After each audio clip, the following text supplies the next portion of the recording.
మళ్ళీ అంగన్వాడీ టీచర్లకు చెప్తున్నా హామీ ఇస్తున్నా, నేను ఆ రోజు జీతాలు పెంచా, కానీ వాళ్ళు కూడా ఈరోజు గౌరవించి మనం పెంచిన దానికి గుర్తింపుగా మన పాట పెట్టుకొని వాళ్ళు బ్రహ్మాండంగా మనకు కూడా సహకరించే పరిస్థితి, సహకరించడం కాదు మళ్ళీ ఒకటి హామీ ఇస్తున్నాం. చిరు ఉద్యోగులందరికీ, ప్రభుత్వంలో పనిచేసే ప్రతి ఒక్కరికి న్యాయం చేసే బాధ్యత తెలుగుదేశం పార్టీ తీసుకుంటాం, తప్పకుండా న్యాయం చేస్తామని చెప్పి కూడా నేను మీకు తెలియజేస్తున్నా. ఈరోజు ఇంకో పక్కన చూస్తామంటే 1వ తారీఖు జీతాలు, ఏ తమ్ముళ్ళు ఉద్యోగస్తులకు జీతాలు వస్తున్నాయా? పెన్షన్ వస్తా ఉందా? తెలుగుదేశం పార్టీ ఉన్నప్పుడు నెలవారీగా నెల 1వ తారీఖున జీతాలు వచ్చాయా లేదా అని మిమ్మల్ని అడుగుతున్నా. ఇంకో పక్కన క్రీడా మైదానాలు లేవు కానీ ఆడుదాం ఆంధ్రప్రదేశ్ అంట, ఇది వాడతామని అడుగుతున్నా నేను. దానికంటే వైఎస్ఆర్ కాంగ్రెస్ పార్టీకి దాచుకుందాం అని పెట్టుకొని కానీ ఆటాడితే బాగుంటుంది, అదే చేస్తున్నారు మీరు. అందుకని ఇక్కడ మినీ స్టేడియం కట్టాలి, తప్పకుండా 2 కోట్లు శాంక్షన్ చేస్తాం, తప్పకుండా వస్తానే కట్టిస్తామని చెప్పి కూడా నేను మీకు తెలియజేసుకుంటున్నా. కాబట్టి ఇవన్నీ కూడా నేను మిమ్మల్ని కోరేది ఒకటి, మళ్ళీ మన కుప్పం నియోజకవర్గాన్ని దేశంలో ఒక అగ్ర నియోజకవర్గంగా చేసే బాధ్యత నాది. ఒకటే చెప్పాను, ఇప్పుడిచ్చే సంక్షేమ కార్యక్రమాల కంటే, ఇప్పుడిచ్చే మీకు వచ్చే ఆదాయం కంటే ప్రతి ఒక్క కుటుంబం లెక్కేసుకోండి, దీనికంటే ఎక్కువ ఇచ్చే బాధ్యత నాది అని మీ అందరికీ హామీ ఇస్తున్నా. అదే సూపర్ 6 ఇచ్చా, ఇంకా ఏమేం చేయబోతున్న అన్ని వర్గాలకు చెప్తాను. ఎట్లా ఆదాయం వస్తుందని సన్నాయి నొక్కులు నొక్కుతున్నారు ఈ వైఎస్ఆర్ కాంగ్రెస్ నాయకులు. సంపద సృష్టించే తెలివితేటలుండే పార్టీ తెలుగుదేశం పార్టీ.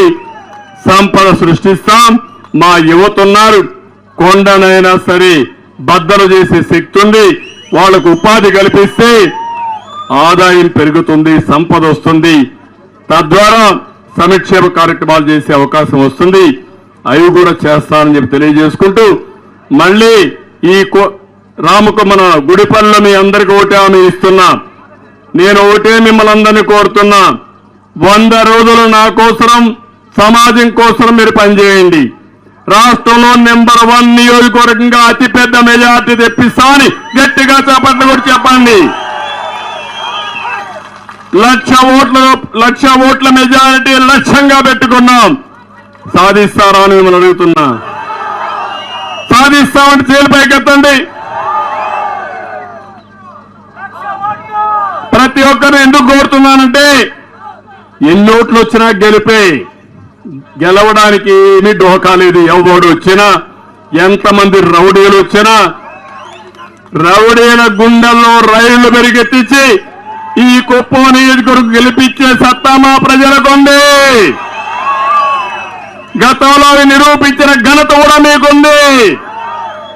ఇక్కడికి వస్తాన్న మగవాళ్ళు కాసుకోండి, మీ నియోజకవర్గాలు ఏమవుతారో చూసుకోమంటున్నా వాళ్ళందరినీ.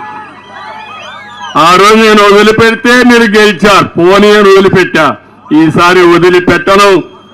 మిమ్మల్ని కూడా మీ నియోజకవర్గంలోనే భూస్థాపితం చేయకపోతే మీరే చూడమని మరొకసారి హెచ్చరిస్తున్నా. రాజకీయాలంటే తమాషా అనుకోవద్దండి, ప్రజల జీవితాలతో ఆడుకోవద్దండి.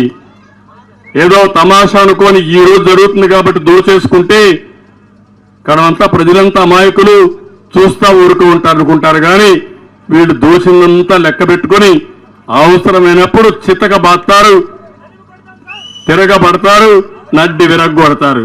ఆ విషయం వీళ్ళు గుర్తుపెట్టుకోవాల్సిన అవసరం ఉంది. అందుకే తమలో మిమ్మల్ని చూశాను, నాకు ఆ నమ్మకం ఉంది. మళ్ళా అపీల్ చేస్తున్నా, ఈసారి ప్రతి ఒక్క ఇంటికి ఒక ప్రణాళిక తయారు చేసుకుంటా మన నియోజకవర్గంలో ఒక ఆదర్శంగా. నేను అందుకే ఆ మాట చెప్పాను. ఆ మాటలో కూడా ఏంటంటే, చదువుకున్న వాళ్ళందరినీ, ప్రపంచంలో పిలుస్తా, పెద్ద పెద్ద పరిశ్రమ అధినేతలను పిలుస్తా. ఒక్కొక్కరు 100 కుటుంబాలను 200 కుటుంబాలను దత్తత తీసుకోండి. ప్రజలే ఆస్తి, ప్రజలే పెట్టుబడి. ఎందుకంటున్నానంటే, మనం అంటాం ఏదైనా ఒక చిన్న ఆదాయం రావాలంటే ఎంత డబ్బులుంది, పెట్టుబడి పెట్టాలంటే ఎన్ని కోట్లు ఇస్తారని అడుగుతాం. కాదు, ఎంతమంది మనుషులు ఉన్నారు, వాళ్ళకి ఎట్లా స్కిల్స్ అంటే ఎక్కడ నైపుణ్యం పెంచాలి, వాళ్ళకి ఏ పని చెప్తే ఆదాయం పెరుగుతుంది,